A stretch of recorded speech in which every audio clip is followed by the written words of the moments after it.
So the 2025 NBA first round is in the books. Let's grade every first round pick. I hope you guys enjoyed the live stream. We had over 10,000 people in the stream at one point. I will be live streaming for the second round tonight as well, so make sure you check that out. And I posted a reaction to every single pick in a compilation video yesterday. You could go check that out as well to give my initial reaction to each pick. So we'll start off with the number one overall pick. The Dallas Mavericks selected Cooper Flagg out of Duke. We knew this pick all year long. Whoever won the draft lottery was going to select Cooper Flagg, number one overall. I'm giving it an A. Hey, Nico Harrison didn't do anything crazy, right? You didn't take Dylan Harper. You didn't take Ace Bailey, number one. He took Cooper Flagg, who's going to inherit one of the best rosters a rookie can inherit. He's going to try to be the fifth rookie to make the playoffs as a number one overall pick in the 21st century. Bargnani did it, Bogut did it, Rose did it, Marco Fultz did it, and Cooper Flagg could do it because he's going to a team with Anthony Davis, with Kyrie Irving, with cap space to sign a mid-level guy this summer, Max Christie, Caleb Martin, Jaden Hardy, Klay Thompson, Najee Marshall, PJ Washington, Derik Lively, Daniel Gafford. This team is so deep. And Cooper Flagg, I've said it all year long, a true two-way elite prospect. He's a defensive playmaker out of the gate. He could be a three-level scorer at the NBA level. The biggest question mark going into Duke from Montverde was the three-point shot. The form was fine enough. He shot 38% from three. He was a great free throw shooter. This is an A pick. They made the right decision. It was very hard to mess this one up. Same thing here with the number two overall pick. The San Antonio Spurs ended up with Dylan Harper, the combo guard coming out of Rutgers University. Somebody that's going to be going to an environment that doesn't really need a top-end talent. The Spurs ended up getting lucky in the lottery. They don't need a guard as well. They have Stephon Castle and De'Aaron Fox. I still have to give this pick an A, though. Dylan Harper, in my opinion, is closer to Cooper Flagg as a prospect than he is to the third-ranked guy to anybody here in this class. He could be a three-level scorer at the NBA level. He has the size to score in multiple different ways as well. And he had a true shooting percentage above 70% at the rim last year at Rutgers, which is equivalent to somebody like Khaman Maluach, who's a one-dimensional big. So Dylan Harper is going to be a great scorer out of the gate, and I would not be surprised if he's the most valuable and the best guard on the Spurs team by the end of his rookie contract. And then here was one that could go either way. The draft started at 3. The Philadelphia 76ers selected VJ Edgecombe. I'm going to give this pick an A-. Edgecombe is still going to be an interesting fit in Philadelphia. He's my third-ranked player in this class. You would have liked if he had a little bit more size to be there in Philly because he's somebody that's very similar to maybe a Tyrese Maxey, McCain, Quentin Grimes, and he doesn't move as well off the ball as those guys, but they're going to be able to space the floor for VJ. He needs to get better finishing at the rim, but he's one of the best athletes in this class. I thought Daryl Morey was just going to say F it and take Ace Bailey with the third overall pick, but I think they still took an incredible talent, and I hope they are patient with him in the long term. It seems like he wanted to go to Philadelphia, and they got somebody that actually wanted to be there. So I'm going to give it an A-. It wasn't a Cooper Flagg or Dylan Harper type pick. It wasn't super easy to make this selection as well, and Daryl Morey and the Sixers fan base are really hoping this one works out long term. With the fourth overall pick, the Charlotte Hornets ended up selecting Kon Knueppel out of Duke. Kon Knueppel, my fourth-ranked prospect in this class. I would have loved VJ Edgecombe in Charlotte. That probably would have got an A+ or an A grade for me. I'm still going to give Kon Knueppel an A-. They took a home run swing last year in Tre Johnson with that number 6th overall pick. He didn't really have the best rookie year, so they took somebody with a higher floor, maybe a lower ceiling than the two players that went after him in Kon Knueppel, but I got to give this pick an A- as well. He's the best shooter in this class. He could play off of 2 feet. He has high basketball IQ. He can get his teammates involved. He isn't going to have the center that was there last year because we'll get to that later on. They traded away Mark Williams, but he's going to get the chance to play off of LaMelo Ball and Brandon Miller. He can throw lobs to whoever the center is. He could be your backup point guard in a pinch. He's not going to make dumb turnovers. He's not going to make silly mistakes out there, and he's going to be locked in on every single play. He's going to stay in the state of North Carolina, going from Durham in North Carolina to Charlotte. And I really like this pick for Charlotte. Yeah, you could have taken somebody with a little bit more upside who went 5, who went 6, but I think Knueppel is going to be a really good player in the NBA. And then here's a little bit of a shocker, right? This is where we were all asking, could Ace Bailey go to the Jazz? He didn't work out there. It seemed like he really wanted to go to Washington at 6 or Brooklyn at 8. And Danny Ainge, his son Asa Newell, they said, F it. We are taking Ace Bailey. We do not care if you didn't want to be here. We believe you are the best player on the board, and we wanted to select you. Now, I had Tre Johnson ranked 1 spot ahead of Ace Bailey, but they were very close for me. And honestly, the balls that Utah had to make this pick, I'm giving it an A. I loved it. If you watched the stream, I was very happy that Utah made this selection. I'm a big fan of Will Hardy. I'm a big fan of what they're building in the front office. And over the last 2 years, they didn't get one of those top guys, right? They won too many games in 2023, missed out on Brandon Miller, Amen Thompson, or Wemby. They won too many games in 2024. They ended up with Cody Williams. Now they got handed a great opportunity to get somebody they still would have thought was a top player in this class not too long ago. After the lottery, we thought Ace Bailey was going to be number 2 or number 3 in this class, and they got him at number 5. And I really like the fit in Utah. I've been saying that's one of the best fits for Ace all year long. I would have liked this fit a lot better in Utah than in Philadelphia or Charlotte. So I'm giving this an A. This is one of my favorite picks from the top 10. I'm very indifferent on Ace Bailey as a prospect. He was my 6th ranked guy, but I do believe this is going to be one of the best chances for Ace Bailey to reach his star potential, which he definitely has in this league. And I'm very intrigued to see how this one works out. Jazz fans, let me know in the comments how you feel about this, because this feels like it's a different prospect here than what Taylor Hendricks was 2 years ago and Cody Williams last year. So that left Washington at number 6. I really thought Ace was going to be a Wizard. It did feel like all signs were pointing to that happening on the night of the draft, but Ace goes 5. So they pivot to get the next best player on the board, in my opinion, the 5th best prospect in this class in Tre Johnson. I'm going to be giving this an A for Washington as well. They didn't overthink this one. They didn't take somebody like a Derik Queen or a Khaman Maluach or even a Jeremiah Fears with the selection. They got one of the best shooters in this draft, up there with Kon Knueppel. I do worry about the defense a little bit. I worry about the fit out there with Bub Carrington or CJ McCollum, but I do think Tre Johnson is going to be a phenomenal player in Washington, and I wouldn't be surprised if he scores the most points out of any of the young guys next year over Bilal, Sar, or Bub Carrington, because Tre Johnson can be a true shooter out of the gate from day one, and he moves so well without the ball in his hands. So that allowed Jeremiah Fears to be selected by the Pelicans at number 7. They did trade for Jordan Poole the other day. They have Jose Alvarado and DeJounte Murray on their roster right now. I'm giving this pick a B-. I did have Jeremiah Fears ranked as my 11th best prospect in this class. I had somebody that's a point guard that went a lot later in this draft for some reason over Jeremiah Fears, and I do think he's a small guard. I worry about the development, and I don't love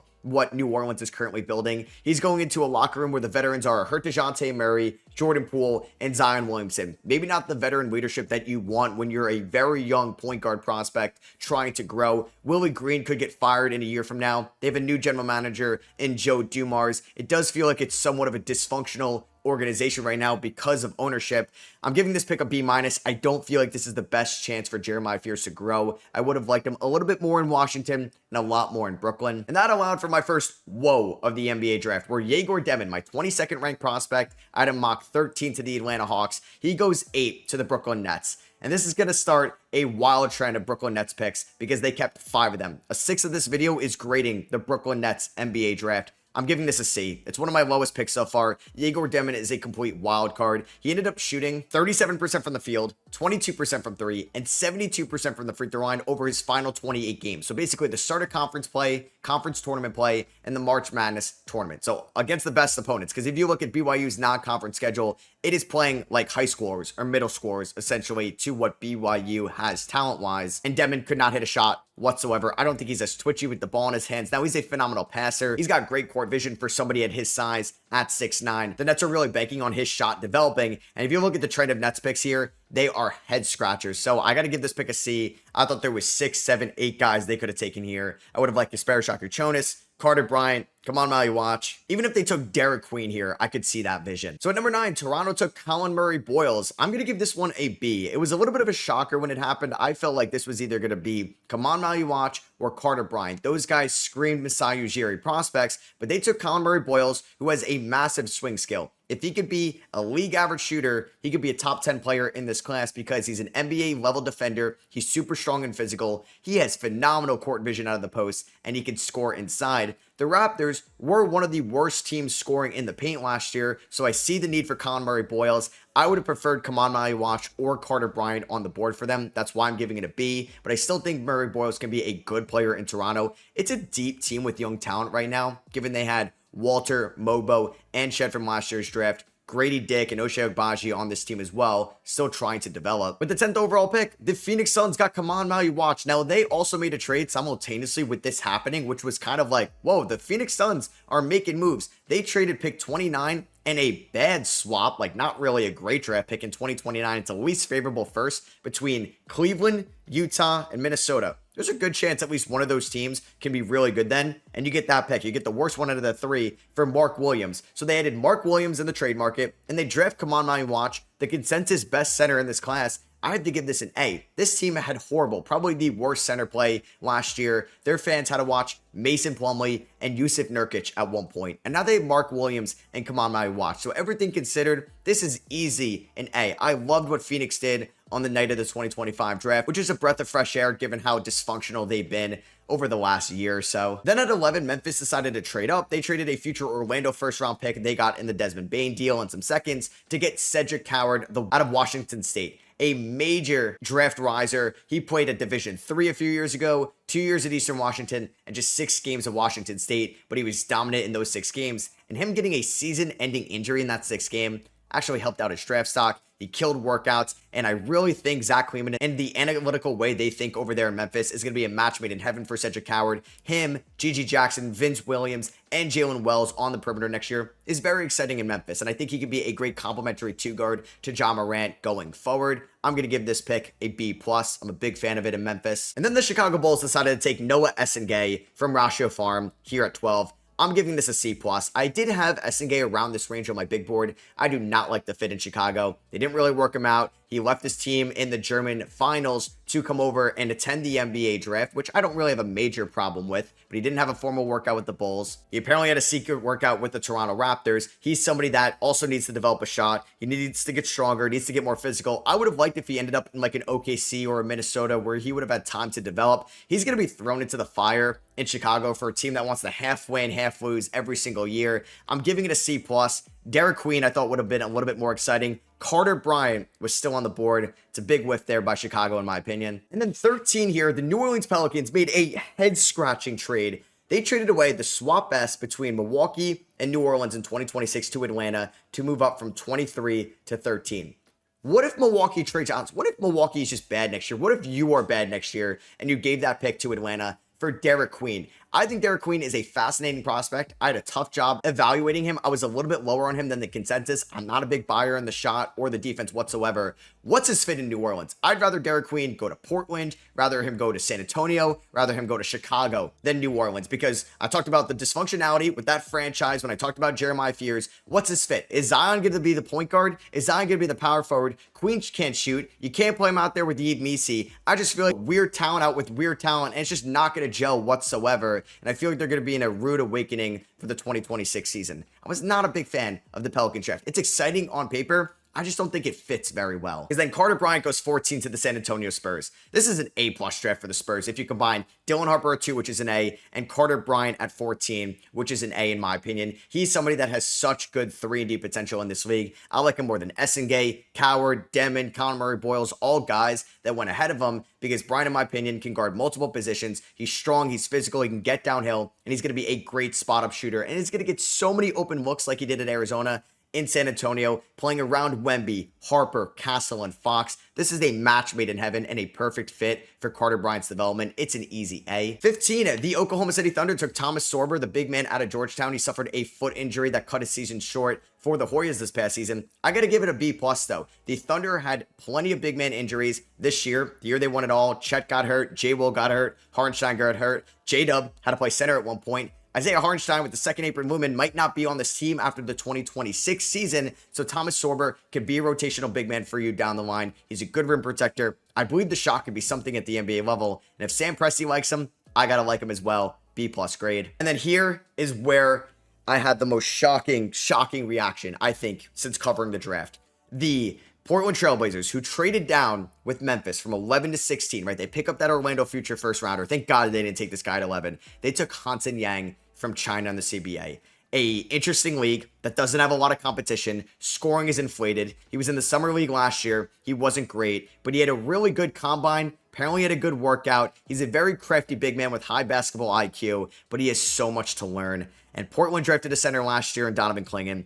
There's been comps to the Chinese Jokic. Now, if he is, I will eat my words, and I'm okay with that, and he's going to be so much fun to watch in this league. But based on where they got him, I'm giving it an F. Like I said, thank God they traded down. I don't hand out Fs very often, but I don't think there's a lot of chance for him to grow, at least in Portland right now. Now, Robert Williams is going to be gone. DeAndre Ayton's going to be gone in a year. They have Donovan Clingan for the next 3. Can Yang play with Clingan, or are they just going to go back and forth in minutes? I think he needs to spend time in the G League. I think they could have got him 10 picks later if they wanted to.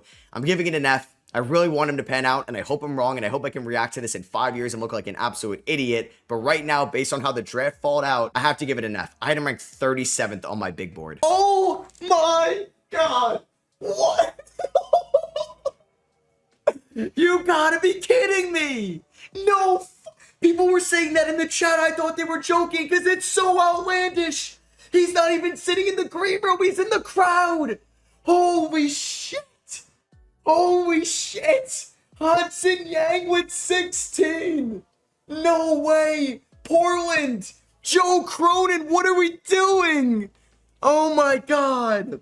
And then the Minnesota Timberwolves with the 17th overall pick took Yoan Berenje from Cedevita over in the Adriatic League. I'm going to give it a C+.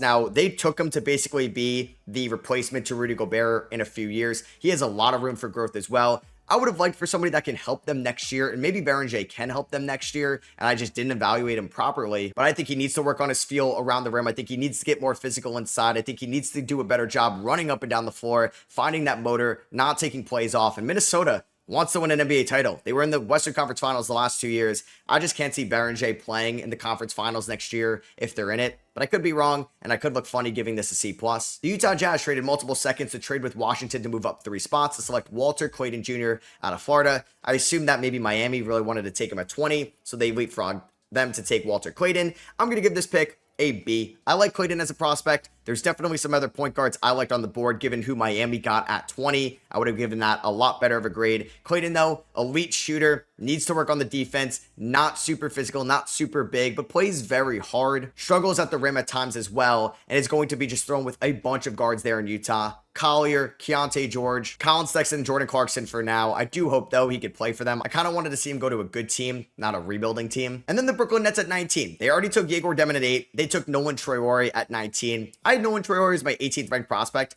I'm going to give this a B-, though, because they just basically took this player at number 8. Who is handling the rock next year between Traore and Demin? They took, well, we'll get to the later picks in a little bit. I'm giving it a B-. I like Traore more than Demin, so I think they got good value here.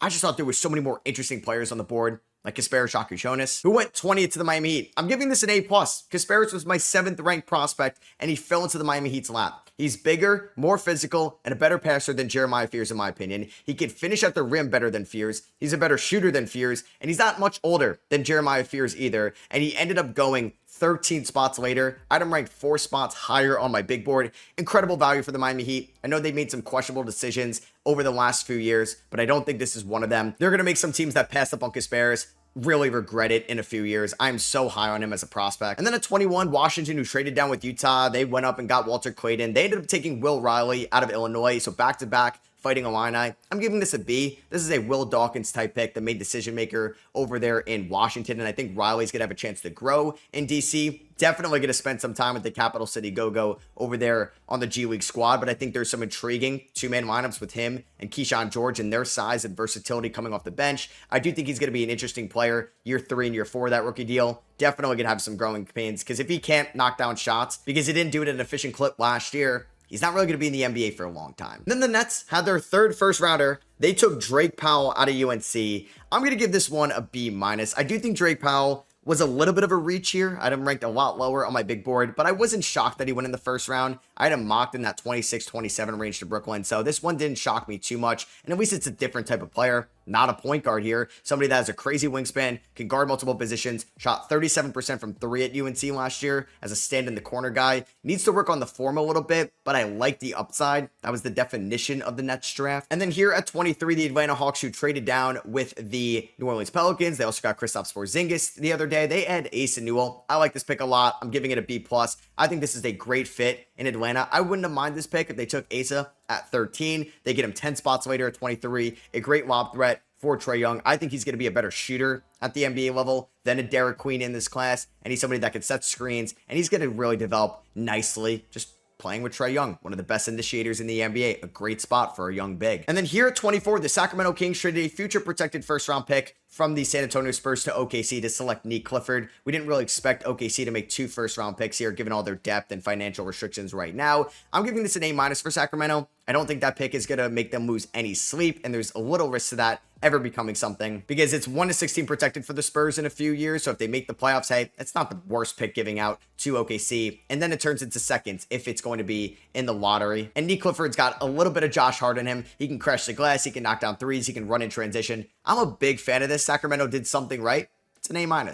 And then Orlando gets Jase Richardson at 25. I knew he was going to fall. Teams are going to be scared of the size. I don't care. It's an A+. Jase Richardson, my 10th ranked player in this class. He is way more physical than he looks. He's got a bigger wingspan than Walter Clayton Jr. He could finish at the rim. One of the best guards in this class, finishing at the rim. A lot better than Jeremiah Fears. You can knock him for the court vision. I don't think he's going to be a true initiator, but he's going to be a good shooter. He's going to be a good scorer. And you throw him out there with Franz Wagner and Jalen Suggs or Anthony Black, he's going to be just fine defensively. This is an A+, a perfect fit. I would have loved this for Orlando at 16. They use that pick to get Desmond Bein, and they get a top 10 level talent, in my opinion, at 25. A+ draft for Jeff Waltman and the Orlando Magic. And then the Nets had back-to-back picks here. They had the 26th pick. They took Ben Saraf. Now, I wouldn't mind Ben Saraf here at 26 in a vacuum, but the fact that you already took Egor, Demin, and Nolan Traore, I'm giving this a C. What was the Brooklyn Nets plan? Just draft 3 point guards with international ties and just hope one of them pans out? Now, hey,